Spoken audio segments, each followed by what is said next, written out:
Hi kiddos, time to read chapter 7 because of Winn Dixie. Let's review real quick with our comprehension hand what our story is about so far, because we have some new characters, we have a setting change, and let's see, we have so far Opal, Winn Dixie, and the preacher. But we've also met Dunlap and Stevie Dewberry. They are two new boys in the story. They are not twins, but they look like they are. We have Amanda Wilkinson. We have Sweetie Pie Thomas. We have also met Miss Franny Black. And I think that's it so far. We know she has Winn Dixie. The preacher allowed her to keep him. We know that they went to church. We know that Winn Dixie caught a mouse, but he did not harm the mouse. He let the mouse live. And we know that Opal feels like she doesn't have any friends. There's those kiddos that she knows from the Open Arms Baptist Church, but she doesn't feel like she fits in with them, so she feels pretty lonely so far in the story. So that's a question to maybe think about. That might be a why question. Why is Opal feeling so lonely? Why doesn't she fit in? It's still taking place during the day. We haven't had any really night scenes so far, but the setting did change. We went from, Winn Dixie, the grocery store, to Opal's house, Opal's home in the trailer park. And now we switch to where the preacher does his sermons at the Open Arms Baptist Church of Naomi.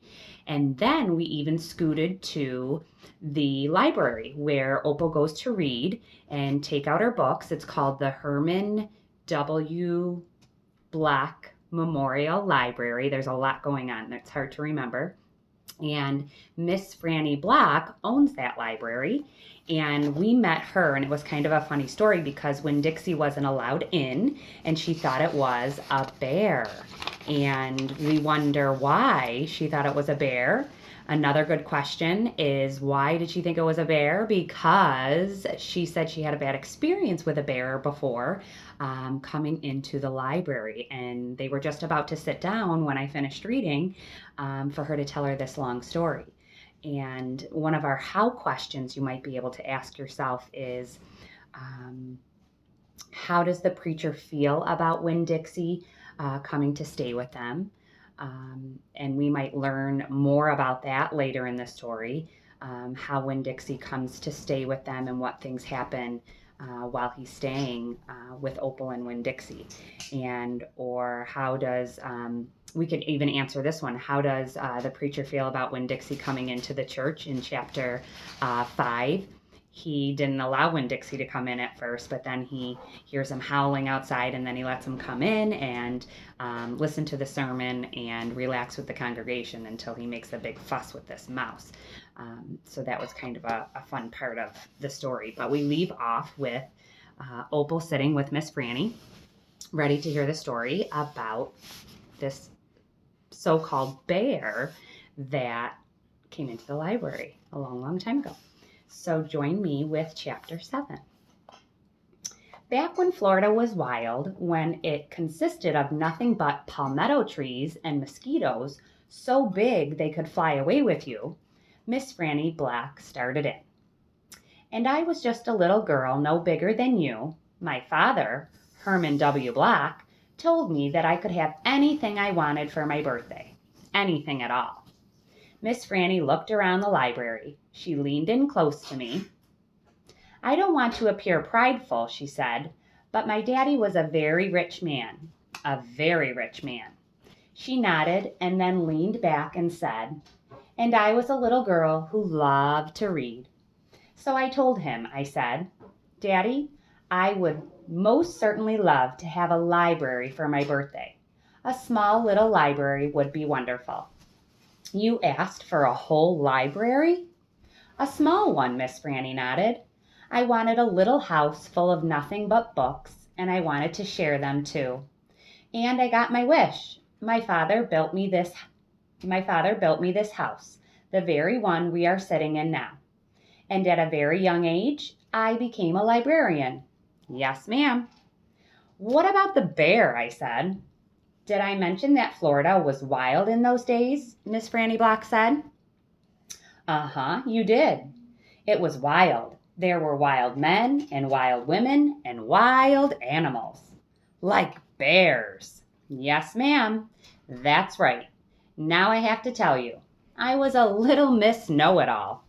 I was a Miss Smarty Pants with my library full of books. Oh, yes, ma'am. I thought I knew the answers to everything. Well, one hot Thursday, I was sitting in my library with all the doors and windows open and my nose stuck in a book when a shadow crossed the desk. And without looking up, yes, ma'am, without even looking up, I said, "Is there a book I can help you find?" Well, there was no answer, and I thought it might have been a wild man or a wild woman scared of all these books and afraid to speak up.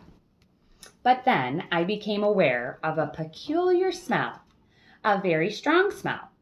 I raised my eyes slowly, and standing right in front of me was a bear. Yes, ma'am, a very large bear. How big? I asked. Oh, well, said Miss Franny, perhaps 3 times the size of your dog. Then what happened? I asked her. Well, said Miss Franny, I looked at him, and he looked at me. He put his big nose up in the air and sniffed, as if he was trying to decide if a little Miss Know-It-All librarian was what he was in the mood to eat. And I sat there, and then I thought, well, if this bear intends to eat me, I am not going to let it happen without a fight. No, ma'am. So very slowly and very carefully, I raised up the book I was reading. What book was that? I asked. Why, it was War and Peace, a very large book. I raised it up slowly, and then I aimed it carefully, and I threw it right at that bear and screamed, "Be gone!" And do you know what? No, ma'am, I said. He went, but this is what I will never forget. He took the book with him. Nuh-uh, I said. Yes, ma'am, said Miss Franny. He snatched it up and ran. Did he come back? I asked.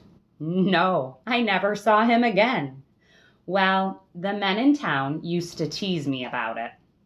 They used to say, "Miss Franny, we saw that bear of yours out in the woods today.